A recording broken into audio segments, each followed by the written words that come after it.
Hey guys, LeBurn98 here. Today I said I would do it, and I'm definitely doing it. It is the Godzilla 2014 review.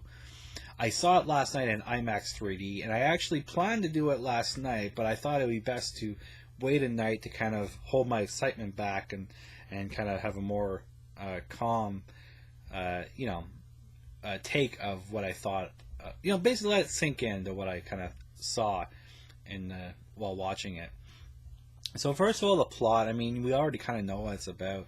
Basically, you have Bryan Cranston's character. His name is Joe Brody. He works at a nuclear power plant, and his job is kind of, to make sure it's safe and things like that. They're getting these seismic readings that are kind of irregular, not earthquake-like, and so they're investigating this. So eventually, he ends up sending his wife down there to kind of see what's going on. Of course, all hell breaks loose, and as you've seen in the trailer, his wife dies. So then we kind of fast forward, I believe it's 10 to 15 years later, where we meet the main character, who is Ford Brody, played by Aaron Tyler Johnson, who is known mostly for Kick-Ass, and played really well in that one. So we kind of meet him, his family, played by Elizabeth Olsen, and his son. He hasn't really talked to his father all that much, and finally he ends up getting a call from Japan saying that they arrested his father for trespassing in the restricted zone, which is where this power plant explosion happened, and so on, where everything was destroyed. It's contaminated, so they obviously don't want people going there. So he ends up having to go to Japan, and he picks up his father and so on. So from there on, I mean, then you kind of get introduced to the Mutos and some backstory of Godzilla, which was cool, with Ken Watanabe, who was like a key part of this as well. I really liked his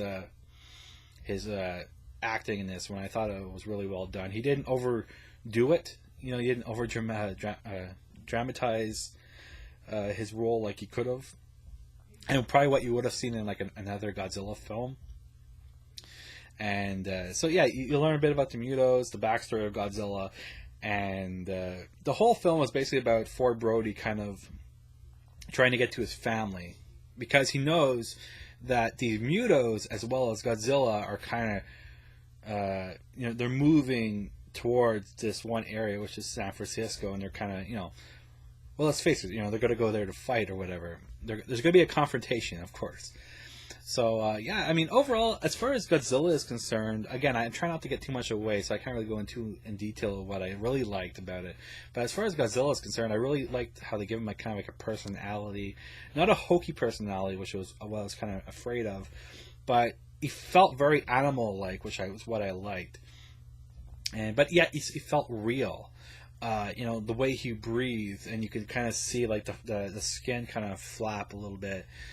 He felt like when he breathed, he felt like, okay, this thing's breathing, And same with the Mutos. Like I felt like they were creatures as well, like actual living creatures.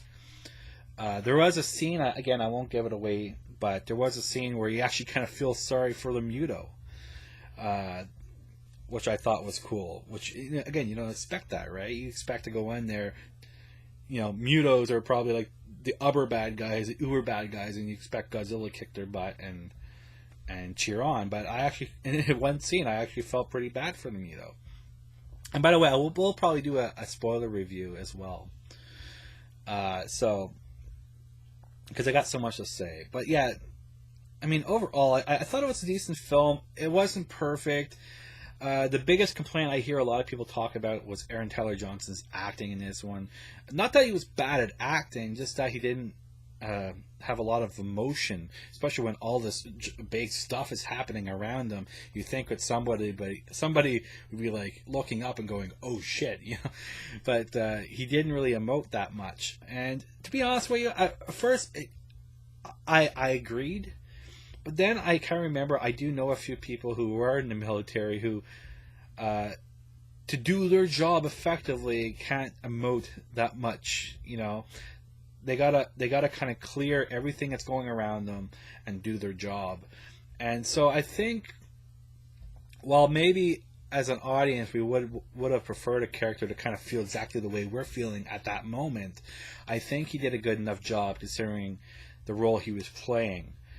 Now, was that the right role for the film? I don't know. But I don't think it was Aaron Tyler Johnson's decision at the end to do that. I think that was probably how the character was written into the script.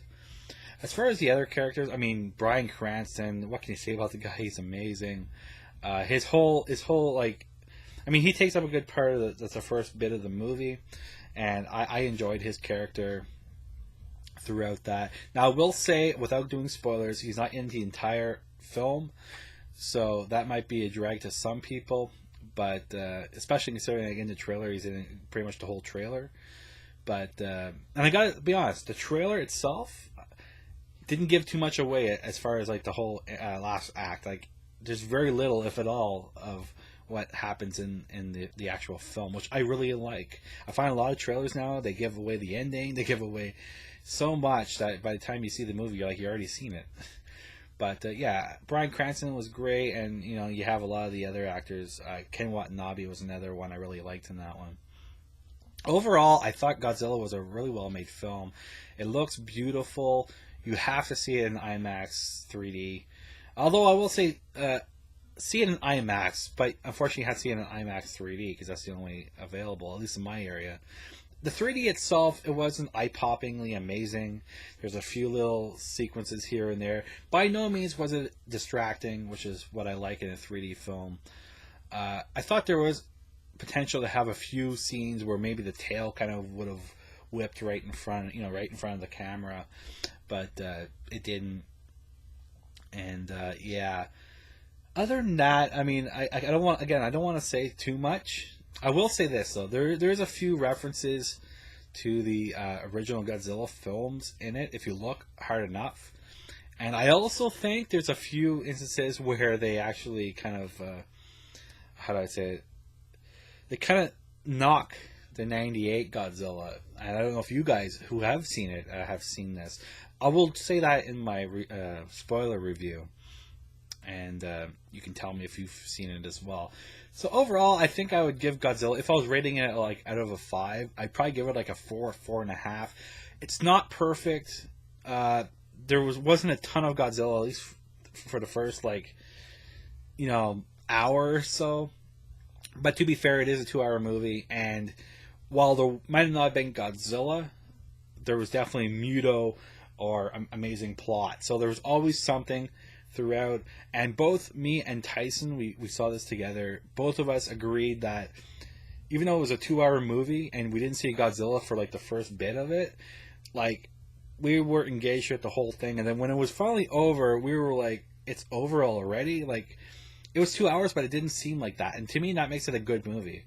When you go through a movie and you don't feel like, you feel like the movie went by too quickly. A 2-hour movie that feels like you went by too quickly is a good movie in my books. So that's basically it. So again, 4 out of 5, 4 out of 5 for Godzilla 2014. And yeah, really looking forward to buying it on Blu-ray. And yeah, what more can I say? Go check it out if you're a fan of Godzilla. I will say this though, I hear a lot of comparisons to this and Pacific Rim. Again, if you're expecting monster battle throughout the entire film, like Pacific Rim, I think you're going to be disappointed. If you're a fan of Godzilla, as far as the giant battles all the time throughout the film, you're going to be disappointed. This film is kind of a take of like the original Godzilla with some of the other monster mashups thrown in. But I gotta say, like, it has a slow burn, yes. There's definitely some teasing going on, yes. But I thought it was done well enough where when the final battle happened, you're like, frig yeah, man, this is awesome. So I definitely bought it. I think it's a great film. And like I said, 4 out of 5 at a, definitely go see it. And if you can, in IMAX, that'd be great. So, anyways, that's basically it. If after you have watched it, or if you want to be spoiled, check out my spoiler review, and I'll talk a bit more about the references I've noticed throughout the film. Maybe you've seen some other ones I'd like to know about, and kind of like some of the cool things that happen in the movie that I don't want to spoil in this one. So until next time, this is LeBurn98 signing out. See you guys. Bye.